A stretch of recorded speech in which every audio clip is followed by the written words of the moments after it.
जय हिंद दोस्त, स्वागत है आपका अपने YouTube चैनल परफेक्ट एडुशाला पे। आज हम एक ऐसे व्यक्ति से मिलवाने वाले हैं जिनका 67 बीपीएससी में रैंक है 214। नाम है नवनीत प्रकाश। ये पश्चिमी चंपारण से बिलोंग करते हैं, टोटली गांव से बिलोंग करते हैं। और इन्होंने ने बहुत स्ट्रगल के साथ अपनी पढ़ाई की।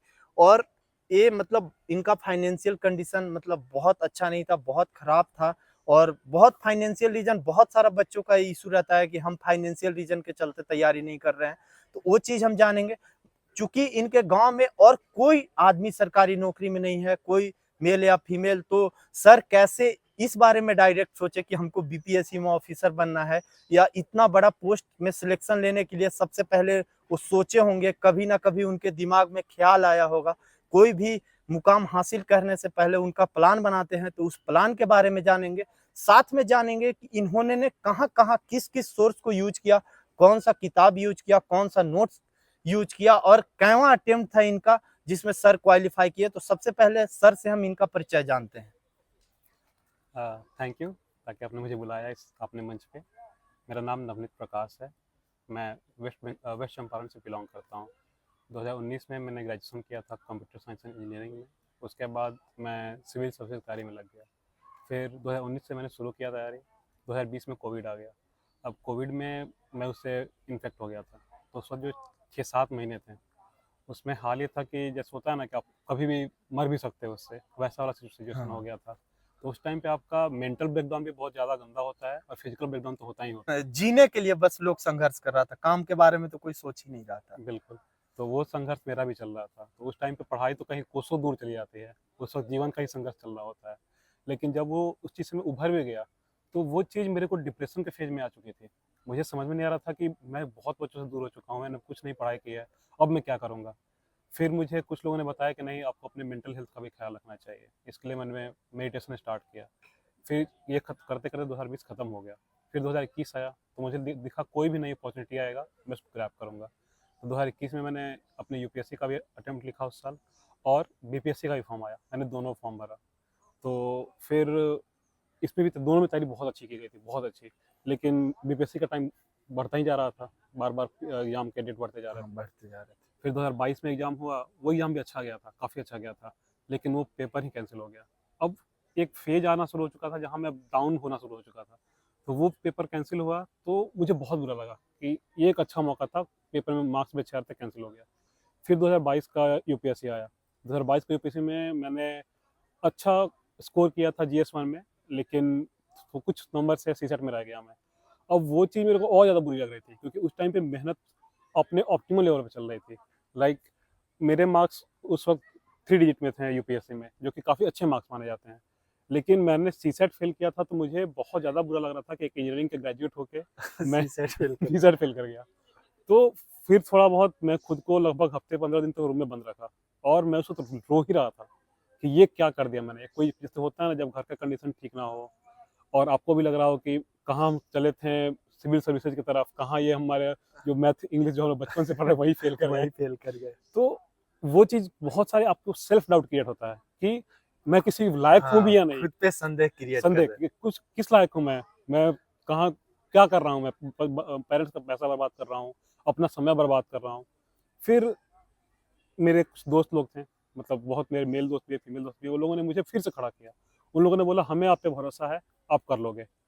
उसका प्रभाव ये पड़ा कि जब आपके दोस्त आपके साथ होते हैं, जब वो आपको बूस्ट करते हैं, पुश करते हैं, तो आपको लगता है कि अपने साथ के यहाँ लोग कर रहे हैं, आप कर लोगे। फिर मैंने पढ़ना शुरू किया। लगभग अगस्त में मैंने एक सीएपीएफ का पेपर दिया। वो पेपर भी निकला। उसका 69 67 जो बीपीएससी आया, इसका भी पेपर दिया, तो इसका भी माना तभी तक का सबसे हाईएस्ट कट ऑफ गया था। हाँ, उस कट ऑफ को भी हमने क्लियर किया। फिर आगे और मेंस की तैयारी चली, वो भी उस टाइम पे बहुत मतलब मेहनत हुई थी, बहुत ज़्यादा मेहनत हुई थी उस टाइम पे।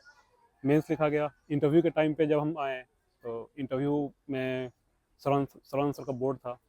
सर काफ़ी कॉर्डिनल बोर्ड था वो। तो उन्होंने अपने सवाल, बहुत अच्छे अच्छे सवाल पूछे गए उससे। फिर इंटरव्यू दिया गया। जब रिजल्ट आया, उसमें जब नाम देखा गया, तो काफ़ी सुकून महसूस हुआ। बहुत अच्छा रैंक है 214। जैसा कि सर रेवेन्यू ऑफिसर है, बहुत अच्छा पोस्ट माना जाता है बिहार में रेवेन्यू ऑफिसर। और ये आपका कैवा अटेम्प्ट था सर, कि किस अटेम्प्ट ये था बीपीएससी का जिसमें आपका 214 रैंक आया है? और चूंकि आप यूपीएससी की तैयारी करते थे, तो ये एग्जाम आपको कितना सेटिस्फाइड कर रहा है ये रैंक, ये चीज हमें बताएं। देखिए, पहली बात ये था कि ये मेरा पहला अटेम्प्ट था, और दूसरा कि सैटिस्फैक्शन इस बात की नहीं होता कि कौन सा एग्ज़ाम निकाल रहे हो आप। सैटिस्फैक्शन इस बात का होता है कि आपके पेरेंट्स के चेहरे पे स्माइल है, और उस स्माइल का रीज़न आप हो।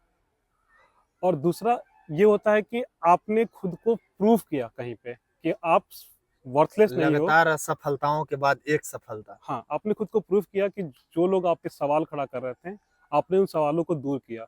तो वो सब चीज़ें जो होता है वो आपके व्यक्तिगत पर्सनल डेवलपमेंट के लिए बहुत हेल्प करता है, और ये सब बड़े माइलस्टोन को अचीव करने में और अच्छा काम करता है। तो मुझे ये नहीं पता कि बीपीएससी का जो सफलता यूपीएससी के लिए यूपीएससी से कितना कम है या ज़्यादा है, लेकिन मुझे इतना पता है कि यूपीएससी की सफलता अगर मुझे आगे लेनी है, तो उसके लिए ये मील का पत्थर साबित होगा। सर तो आप जैसे आप यूपीएससी की तैयारी करते थे सर, तो जैसे जो अभी बीपीएससी का बच्चा तैयारी करता है, तो उसको क्या करना चाहिए? अगर कोई अभी बीपीएससी करना चाहता है, तो वो पहले यूपीएससी करे या बस बीपीएससी पर फोकस हो? या जो लड़का यूपीएससी का तैयारी कर रहा है और उसका उसमें बार-बार सिलेक्शन नहीं हो रहा है, तो बीपीएससी में आने के लिए क्या करे? या उसको सिलेक्शन लेने के माना जाता है कि यूपीएससी से थोड़ा स्लो एग्ज़ाम है बीपीएससी, तो उस चीज़ में कैसे कोऑर्डिनेट करे? देखिए, आपने जो सवाल पूछा है काफ़ी गंभीर सवाल है। पहला मैं सवाल पे आऊँ कि जो बीपीएससी के जो बच्चे हैं उसकी तैयारी कैसे शुरू करें। सबसे पहले कि आपको सिलेबस पे और प्रीवियस ईयर क्वेश्चन पे हों, इस पे आपको अच्छे से कमांड होना चाहिए। ये दोनों एक तरह से समझिए एक नदी बह रही है तो इसके 2 किनारे हैं। इन 2 किनारों को आप सँभाल लीजिएगा तो आप अच्छे से नदी में बह पाइएगा। तो आप सिलेबस और प्रीवियस ईयर क्वेश्चन पेपर को बिल्कुल आप फिंगर टिप्स पे रखें। आप कोशिश करें कि आपको सिलेबस कंठस्थ याद रहे। प्रीवियस क्वेश्चन पेपर इतनी बार कर लीजिए कि क्वेश्चन देख के आपको समझ में आ जाए किस कौन से साल में क्वेश्चन पूछा गया था। मतलब जुबान पर होना चाहिए बिल्कुल। Previous year. और यहाँ पे जुबान पे मैं सिर्फ बीपीएससी के प्रीवियस क्वेश्चन की बात नहीं कर रहा हूँ मैं। यूपीएससी का भी क्वेश्चन पेपर वैसा ही आपकी जुबान पे होना चाहिए। दूसरा, जब आप प्रीवियस क्वेश्चन पेपर देख रहे हैं, तो एक बात का और ध्यान रखें कि उसका जो ऑप्शन होता है वो कई बार अगले साल क्वेश्चन बन जाता है। तो इस बात का भी ध्यान रखें कि आपने मान लीजिए ऑप्शन डी टिक किया, तो ऑप्शन ए बी सी है उस पे भी उतना ही आपका ध्यान होना चाहिए, क्योंकि वो अगली बार का सवाल बन सकता है। और सिलेबस हमेशा अपने ध्यान में रखे रहिए। ये दोनों आपको किसी भी एग्जाम में यूपीएससी या बीपीएससी में आपको आगे बढ़ने देगा। अगर कोई यूपीएससी से बीपीएससी की तरफ आना चाहता है, तो ये उनके लिए हल्का सा स्मूथ प्रोसेस हो सकता है, क्योंकि बीपीएससी का लेवल अभी भी यूपीएससी इतना नहीं है, क्योंकि यूपीएससी के कुछ क्वेश्चन बहुत ज़्यादा ही अनप्रेडिक्टेबल होते हैं। बीपीएससी जैसे मैंने 69th में देखा, कुछ क्वेश्चन थे वैसे जो कि अनप्रेडिक्टेबल थे, लेकिन उनकी संख्या बहुत कम थी। तो वो आराम से आ सकते हैं। बस वही बात याद रखना है कि आपको सिलेबस और प्रीवियस ईयर क्वेश्चन पेपर, घटना चक्र, इन सब पे अच्छे से कमांड होना चाहिए। तो सर जैसा कि अभी बीपीएससी का सिलेबस भी बहुत सारा चेंजिंग हुआ है। करेंट अफेयर जो पूछने का ट्रेंड था, पहले प्री में जो करेंट अफेयर पूछा जाता था वो स्पीडी ड्यूटेरिया से लड़ जाता था, मतलब इससे काम चल जाता था। लेकिन इस बार जो जो स्पीडी ड्यूटेरिया पढ़ के गए बच्चे बहुत ज़्यादा खुश नहीं दिखे। वो बहुत ज़्यादा बच्चे नाराज़ भी थे कि इससे टक्कर नहीं रहा है। तो करेंट अफेयर का मतलब जो सिलेबस है वो बहुत ज़्यादा चेंज हो रहा है, या जो स्टैटिक्स जीके पूछने का तरीका है वो भी चेंज हो रहा है। तो उसको कैसे मैनेज करें लोग? और आप कौन-कौन सा किताब का सहारा लिए बीपीएससी को क्वालीफाई करने में? क्योंकि बच्चे सबसे ज़्यादा बुक को लेकर सवाल करते हैं कि कौन-सा किताब पढ़े, तो उस चीज़ के बारे में क्या बोलेंगे सर? स्टार्ट। तो देखिए, आपने जैसे 2 सवाल पूछे, उनमें पहला सवाल ये है कि किताब को लेके, तो मैं बोलूँगा किताब जो हो, वो लिमिटेड रिसोर्स हो, रिवीजन मल्टीपल हो। और यहाँ मल्टीपल रिवीजन का मतलब ये है कि कम से कम 7 से 8 बार रिवीजन होना चाहिए हर एक किताब का, हर एक किताब का मिनिमम 7 से मिनिमम 8 7 बार। 8 बार। और जो अच्छे बच्चे होते हैं, वो तो कई रिवीजन कर लेते हैं, ताकि उनको किताब का कई तो बच्चे ऐसे पेज नंबर तक उनको याद हो जाता है, इतना उनको किस डेडिकेशन पेज में कौन-सा कंटेंट कंटेंट है? है। तो सर ये मतलब आप बताइए कि बीपीएससी में कौन-कौन सा सब्जेक्ट सबसे ज़्यादा इम्पोर्टेंट है? अभी जैसे कि ऑप्शनल पेपर होता था पहले, अभी वो खत्म हो गया, एस्से हो गया है। बस मेंस में 2 पेपर होता है अभी। तो उसमें कौन-कौन सा सब्जेक्ट इम्पोर्टेंट है और उसको कहाँ-कहाँ से बच्चा करे, या आपने उसको कहाँ-कहाँ से किया था? ये चीज़ बताइए। देखिए, जैसा कि आपको पता है कि अभी पैटर्न चेंज हो गया है, तो पैटर्न चेंज होने की वजह से क्या हुआ है अब कि बीपीएससी चाहता है कि आप रोज़ न्यूज़पेपर पढ़ें। इसके लिए उसने एस्से लाया। एस्से में आपको रोज़ नए-नए न्यूज़ मिलेंगे, उसमें कुछ-कुछ ऐसा कंटेंट मिलेगा जो आप एस्से में यूज़ कर सकते हैं। इसी तरह का काम बीपीएससी ने किया करंट अफेयर्स के साथ। उसने जितने भी मैगज़ीन थे, स्पीडी, एडिटोरियल, जितने भी, मैं किसी को पॉइंट आउट नहीं करना चाहता हूँ, लेकिन सबको उसने डिफंक्शनल कर दिया कि कोई फंक्शन नहीं रहेगा। क्यों? वो चाहता है कि आप न्यूज़पेपर पढ़ें, वहाँ से ही करंट अफेयर्स उठाएँ, आप न्यूज़पेपर पढ़ें, उससे ही एस्से उठाएँ। ताकि आपका दोनों पेपर तैयार हो। जहाँ तक बात रही GS1 GS2 की, तो अगर मैं हिस्ट्री की बात करूँ तो हिस्ट्री के 3 पार्ट होते हैं, ancient history, medieval history, modern history. Ancient का मैंने क्या किया कि जो एनसीईआरटी आती है 11th क्लास की, वो मैंने पढ़ी और उसको 4-5 बार पढ़ के मैंने उसका एक नोट्स बना लिया। ये चीज़ प्रीलिम्स में मेरे को बहुत काम आई। मेडिवल में भी मैंने वही काम किया, जो बुक है उसी को बार-बार पढ़ा। उसका जो मॉडर्न आया, मॉडर्न में मैं राजीव अहिर बुक जो बुक आती है मॉडर्न हिस्ट्री। हाँ, आईपीएस सर सबसे ज्यादा कौन सा हिस्ट्री इंपॉर्टेंट है बीपीएससी के लिए? बीपीएससी के लिए देखा जाए सबसे अच्छी सबसे ज़्यादा ज़रूरी कोई है, कंटेंट पूछता है हाँ वो मॉडर्न है। मॉडर्न है। तो मॉडर्न के लिए आप राजीव अहिर सर की जो किताब है, हाँ। उसको आप बिल्कुल ही कंठस्थ करके रखें। पॉलिटी की जहाँ तक बात आती है, तो मैंने क्या किया कि लक्ष्मीकांत जो किताब आती है, उसको उठाया और उसको सप्लीमेंट किया एआरसी रिपोर्ट से, बहुत सारे आर्टिकल और बहुत सारे कमेटी के रिकमेंडेशन से और बहुत सारे जो जज के जजमेंटशिप से, इसको मैंने सप्लीमेंट सर किया। आपने हिंदी मीडियम से दिया था बीपीएससी की इंग्लिश मीडियम? मैंने इंग्लिश मीडियम से दिया। English medium. तो सर आप लक्ष्मीकांत को कितना बार पढ़े हैं लगभग, या आपको बुक जब दिखाया जाए, उसका फोटो खींच के डाला जाए तो मतलब पूरा रंगा सा होगा, तो कितना बार आप पढ़े हैं सर उसको? ऑनेस्टली बताइएगा सर। ऑनेस्टली बोलूँ तो कम से कम 16-17 बार तो आराम से, बाकी उसके बाद मतलब नहीं गिन सकता, उतना तो कम से कम है ही। मतलब उतना याद है कि उतना हाँ। बार पढ़ा हूँ, उसके आगे मतलब पढ़ा ही हूँ। पढ़ा ही हूँ।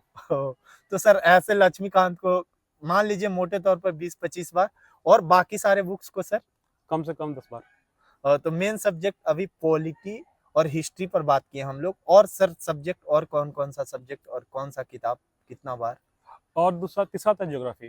ज्योग्राफी के लिए आप क्या कीजिए, एनसीईआरटी को आप चाहें तो 6 से भी स्टार्ट कर सकते हैं, पतली पतली किताब है। तो 11th क्लास 6 के स्टार्ट कीजिए, 12th तक जाइए, ठीक है। 12th क्लास के आप कुछ कुछ टॉपिक को आप चाहें तो छोड़ सकते हैं, लेकिन 11th का तो सर छोड़ेंगे किस बेसिस पर टॉपिक्स को?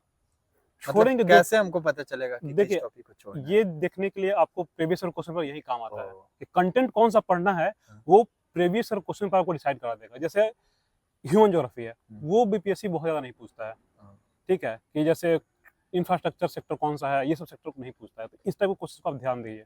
लैंडफॉर्म यूपीएससी नहीं पूछता है, तो उस पर आप ध्यान रखिए कि हाँ ये सब क्वेश्चन नहीं पूछे जाते हैं।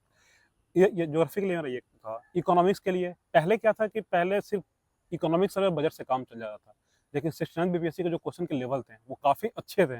वो लेवल थे जो यूपीएससी में पूछे जाते हैं, और 1-2 क्वेश्चन तो यूपीएससी के लेवल से ऊपर क्वेश्चन थे। तो वहाँ पे आपको अब जो जो यूपीएससी का प्रीवियस क्वेश्चन पेपर है, उसको आप अच्छे से तैयार कीजिए, और उसके जो टॉपिक्स आपको नहीं आते हैं, उसको यूट्यूब पे सर्च कीजिए। यूट्यूब पे बहुत सारे एजुकेटर हैं, बहुत अच्छे एजुकेटर हैं, जो आपको वो कंटेंट को बहुत अच्छे से प्रोवाइड कोई करेंगे। नाम बोलना चाहेंगे सर हिंदी मीडियम या अंग्रेजी मीडियम के बच्चों के लिए? यूट्यूब कौन सा चैनल या किसका सहारा ले? सर मैं किसी चैनल का सहारा नहीं लेता था, मैं देखा था कि जो मुझे कंटेंट पढ़ना है, टॉपिक सर्च करते थे, टॉपिक सर्च जो करिए। चैनल हो मतलब उसका व्यू ये सब हाँ, अच्छा गया हो अच्छा तो गया आप उसको देख उसको लेते देख लो आप, और नीचे कमेंट्स भी देखते रहो। कई बच्चे कमेंट्स में कुछ हाँ। चीज़ बता देते हैं, तो आपको तुरंत समझ में आता है कि ये वीडियो देखना भी नहीं देखना है। तो सर जैसे कि आपने ज्योग्राफी के लिए टोटली एनसीईआरटी, उसके अलावा कोई बुक नहीं? और कुछ नहीं। तो सर आपने हिस्ट्री, पॉलिटी, ज्योग्राफी बता दिया, और कोई सब? इकोनॉमिक्स सर, इकोनॉमिक्स कहाँ से? इकोनॉमिक्स का मैं बता रहा था कि आप प्रीवियस क्वेश्चन पेपर देखिए, उससे जो टॉपिक नहीं बन रहे हैं उसको आप सर्च कर लीजिए यूट्यूब पे, उससे आपको, और उसका घटना चक्र भी तैयार करके रखिए। इसके बाद एक घटना चक्र पूर्वावलोकन? पूर्वालोकन, उसका आता है ये करंट अफेयर्स। करंट अफेयर्स के लिए मैंने जो बताया आपको वही करना है, न्यूज़पेपर पढ़ना है, नोट्स बनाना है। नोट्स बनाने हैं। और नोट्स ये ऐसे ना कि आप एक मतलब 16 पेज का न्यूज़पेपर है, आप 16 पेज का नोट बना दिए, उस बात का मतलब ध्यान जो रखें। इम्पोर्टेंट कंटेंट जो आपको लगता है कि हम इसको भूल जाएंगे, बिल्कुल उसका नोट्स बनाना है। जी। सर फाइनेंशियल इशू कितना बाधक था आपको इस एग्जाम में? और सबसे ज्यादा आज के बच्चा बोलता है उसके पास टाइम ही नहीं है, या मैं अपने अनुभव से बता रहा हूँ, या मैं भी बहुत साल से जॉब में हूँ, 2017 से जॉब कर रहा हूँ, तो सबसे ज्यादा बच्चा का प्रॉब्लम होता है कि टाइम नहीं मिल रहा। जॉब वाले को तो छोड़ दीजिए, जो पटना में बैठ के प्रॉपर 24 घंटा वो पढ़ाई को डेडिकेशन है, उसके माता पिता पैसा दे रहे हैं, उसके पास भी टाइम का प्रॉब्लम होता है। रीजन है कि वो इंस्टा पर रील स्क्रॉल करते हैं, यूट्यूब पर शॉर्ट्स स्क्रॉल करते हैं। तो आदमी नॉर्मली तौर पर मन फ्रेश करने के लिए जाता है, सोचता है आधा घंटा देखेंगे, 10 मिनट देखेंगे, उसके बाद पढ़ाई करेंगे, लेकिन वो 10 मिनट कब 5 से 7 घंटा में बदल जाता है तो पता नहीं चलता है। तो ये दोनों चीज से कैसे बचे? एक तो फाइनेंशियल इशू है और दूसरा टाइम मैनेजमेंट, उसको कैसे करें सर? देखिए, जो आपने दोनों सवाल बोला, एक तरह से देखा जाए तो time is money, money is time, तो ये दोनों जुड़े हुए हैं। तो जहाँ तक पैसे की बात है। देखिए, पैसा जहाँ तक मैं मानता हूँ कि साधना में साधन कभी भी आपका बाधक नहीं बन सकता है। अगर आप एक तपस्या कर रहे हैं, तो आपके पास कोई साधन नहीं है, तो आप ऐसा नहीं कि तपस्या नहीं कर पाइएगा, आप कर लीजिएगा। तो इसके लिए मेरे पास था कि कई बार जैसे मेरे कुछ दोस्त हैं, वो मुझे ऐसे ही फाइनेंशियली हेल्प कर देते हैं, या फिर अधिकतर मेरा होता है कि पापा जी कैसे भी करके, मतलब कई बार मैंने सुना कि हाँ, बगल के दुकानदारों से भी पैसे माँग के वो भेजे हैं, उधार पैसे उधार लिए हैं, पैसे, कुछ गिरवी रखे हैं। कुछ गिरवी रखे हैं।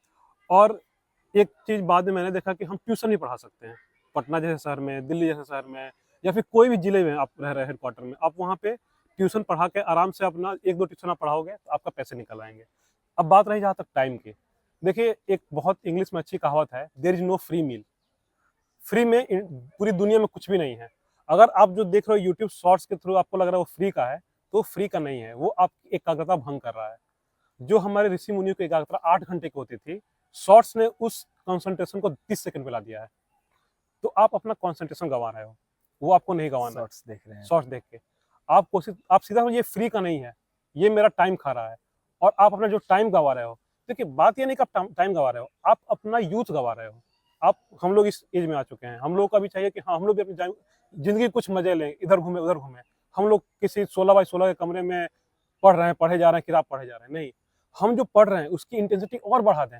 जैसे हमने लेंस को देखा है, लेंस में अगर हम लोग इंटेंसिटी बढ़ा दें, तो वो वही सनलाइट चाहे तो आग पूरा का पूरा कागज जला सकता है, और ऐसे जो सनलाइट होता है वो कुछ नहीं कर पाता है। तो हमें वो लेंस बनना है, ताकि जो सनलाइट है उसका कंसंट्रेशन इतना हाई हो जाए, इसको ऑब्जर्व करके एक एक जगह इकट्ठा करके जो हमारा बाधक है उसको जला के राख कर दें हम लोग। तो सर टाइम मैनेजमेंट जैसे उसको कांस्टेंट कैसे करें सर? कैसे बच्चा कांस्टेंट करे? उस चीज से कैसे बचे? इसके लिए मैं क्या करता कि सुबह-सुबह एक छोटी-सी मैंने डायरी बना रखी थी, ठीक है? और उस डायरी में 2 चीज़ें मैं करता था। पहला, मैं सुबह उठूँगा, अपने लिए खुद के लिए कोई भी एक अच्छा सा कोट लिख दूँगा। जैसे, तुमसे ज़्यादा महान कोई नहीं है।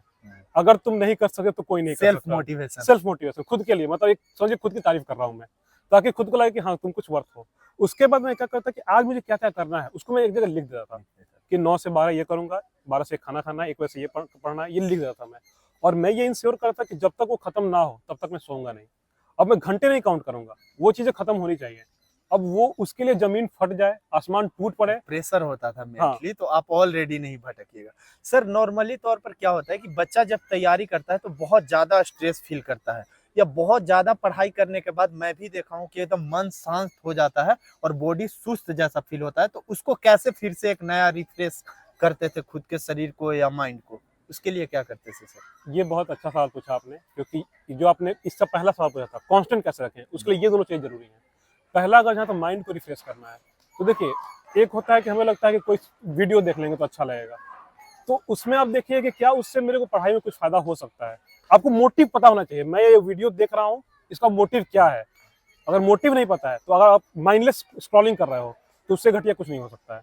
आपको मोटिव पता है कि मैं 3 घंटे पढ़ा हूँ, मुझे 15 मिनट का ब्रेक चाहिए, इसलिए मैं वीडियो देख रहा हूँ। दूसरा तरीका ये हो सकता है, आप मेडिटेशन करें, 10-15 मिनट का मेडिटेशन कीजिएगा तो आपको थोड़ा ध्यान सही होता है। तीसरा, मैं क्या कर रहा था कि पावर नैप ले रहा था। मैं क्या करता, 20 मिनट ही सोता था दिन में, अगर जब भी नींद लगे तो 20 मिनट सोऊंगा। अब कई बार होता है कि मैं 20 मिनट सोया ही रह गया। तो उसके लिए मैंने क्या किया, 3 अलग अलग जगह 3 घड़ी लाया और तीनों में अलार्म लगा दिया 20 मिनट का। तो एक बंद करूंगा, दूसरा मेरे को उठ के जाके 2 कदम चल के उसको बंद करना होता था, और तीसरा थोड़ा और दूर बज रहा है तो मुझे और दूर जाकर उसको बंद करना पड़ रहा था। तो इस चक्कर में उड़ जाता था। सर पावर नैप के बारे में मैं भी सुना हूँ, बहुत बार कोशिश भी किया, पर पावर नैप होता ही नहीं, हमसे नींद ही नहीं आता 20 मिनट के लिए।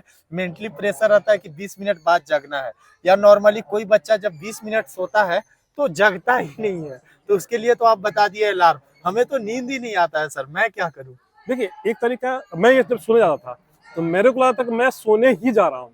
वो दिमाग में, आपको जैसे 3 में बोला गया है, दिमाग बुद्धू है, इसको बेवकूफ बनना होता है। तो मैं बुद्धू बनाता था अपने दिमाग को कि भाई मस्त सोना है, उठना ही नहीं है, बिल्कुल कुछ भी हो जाए नहीं उठूंगा मैं। लेकिन जैसे ही वो अलार्म बजता था तो आप इतना इरिटेट हो गए कि आपको उठना पड़ेगा।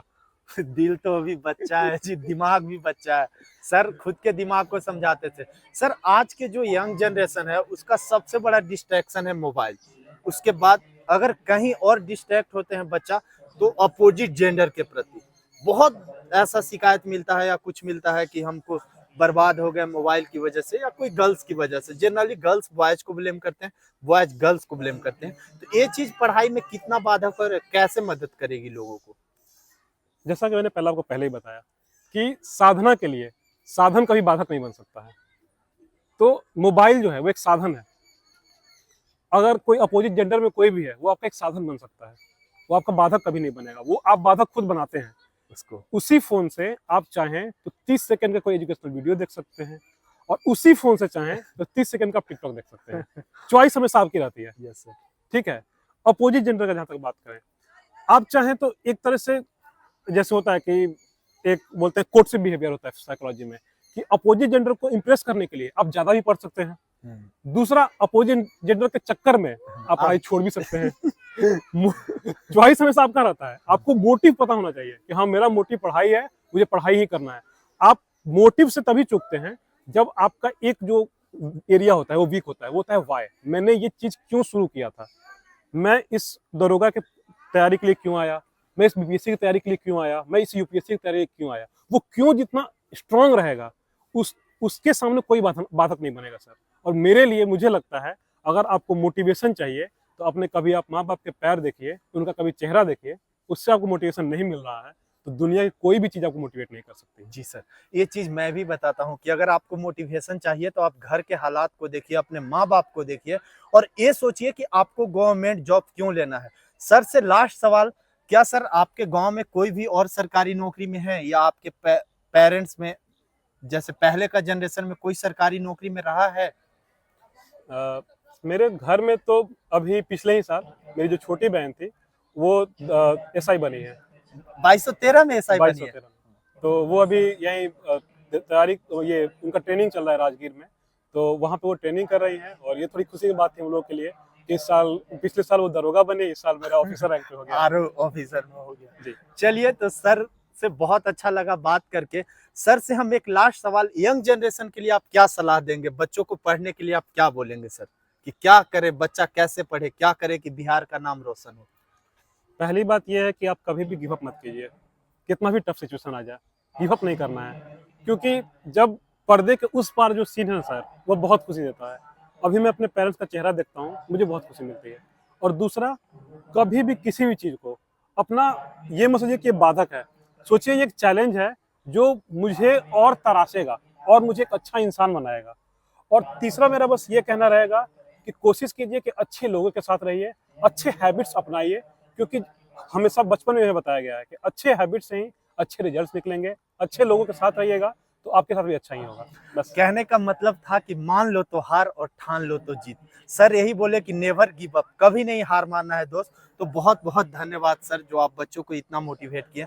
सर हमारे टेलीग्राम चैनल में रहेंगे, और बीच बीच में जब सर के पास समय रहेगा तो आपको गाइड करते रहेंगे। रेवेन्यू ऑफिसर हैं तो पूरे ब्लॉक का जिम्मेदारी है इन पे, तो सर के पास समय की बहुत अभाव होगी।